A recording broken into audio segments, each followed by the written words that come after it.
Welcome to বাংলায় বিনিয়োগ YouTube channel.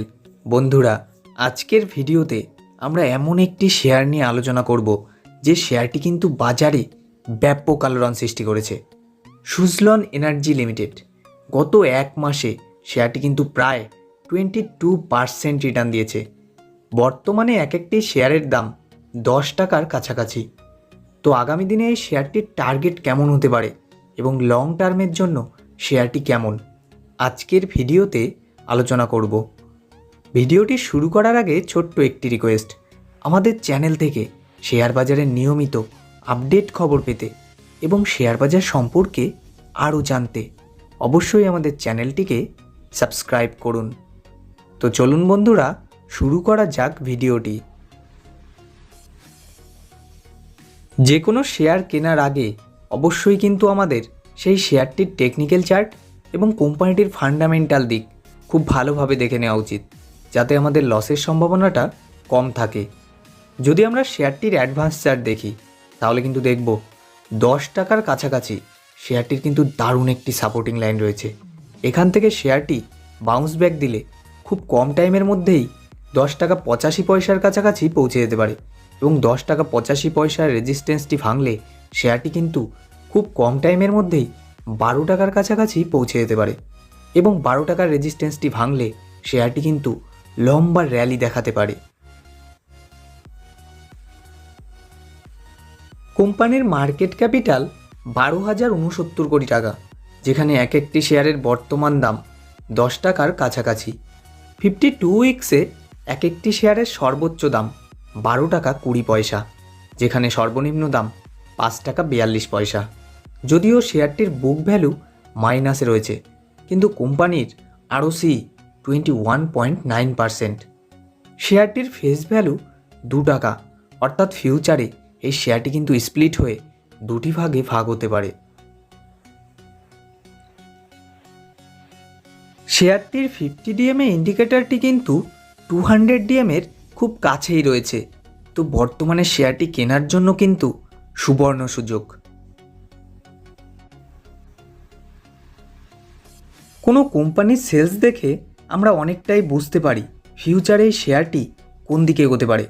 যদি আমরা কোম্পানিটির সেলস দেখি, জুন 2020 অনুযায়ী 523 কোটি টাকা, যেখানে ডিসেম্বর 2022-এ 1458 কোটি টাকা। তো বন্ধুরা, বুঝতেই পারছেন এই শেয়ারটি ফিউচারে কোন দিকে এগোতে পারে। জুন 2020 অনুযায়ী কোম্পানির নেট লস 399 কোটি টাকা, সেখানে ডিসেম্বর 2022-এ কোম্পানির নেট প্রফিট 78 কোটি টাকা। যদি আমরা কোম্পানিটির রিজার্ভ এবং বোরোয়িং দেখি তাহলে কিন্তু চমকে যাব। মার্চ 2015-এ কোম্পানির রিজার্ভ ছিল -8,064 কোটি টাকা, সেখানে সেপ্টেম্বর 2022-এ -2,328 কোটি টাকা এবং মার্চ 2015-এ কোম্পানির বোরোয়িং ছিল 17,811 কোটি টাকা, যেখানে সেপ্টেম্বর 2022-এ 3,201 কোটি টাকা। তো বন্ধুরা, কোম্পানিটি কিন্তু দিনের পর দিন ফান্ডামেন্টালি স্ট্রং হচ্ছে। এটি কিন্তু কোম্পানিটির জন্য বেশ ভালো সাইন। চলুন দেখা যাক কোম্পানিটির শেয়ার হোল্ডিং প্যাটার্ন। কোম্পানিটির শেয়ার প্রমোটারের কাছে আছে 14.50%, যেখানে এফআইয়ের কাছে 7.64% এবং ডিআইয়ের কাছে 5.58%। পাবলিকের কাছে কিন্তু এই শেয়ারটি আছে 72.30%। যদি আমরা এফআইয়ের স্টেক লক্ষ্য করি তাহলে কিন্তু দেখব প্রত্যেক কোয়ার্টারে বেড়েই চলেছে।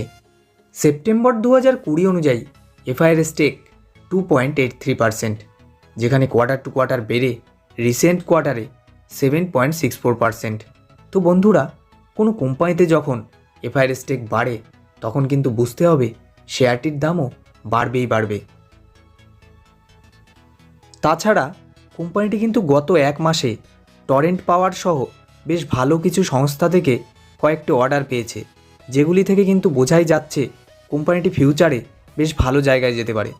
কিন্তু বন্ধুরা, শেয়ার বাজার মানেই ঝুঁকিপূর্ণ, তাই আমি বলবো আপনার পোর্টফোলিওতে যদি এই শেয়ারটি 10 থেকে 12 হাজার টাকাও বিনিয়োগ করে রাখেন, তাহলে কিন্তু আগামী কয়েক বছরে আপনি বেশ ভালো রিটার্ন পেতে পারেন। ভিডিওটি ভালো লাগলে অবশ্যই লাইক এবং শেয়ার করুন এবং আমাদের চ্যানেলের সঙ্গে জুড়ে থাকতে, শেয়ার বাজার নিয়ে নিয়মিত আপডেট খবর পেতে অবশ্যই আমাদের চ্যানেলটিকে সাবস্ক্রাইব করুন।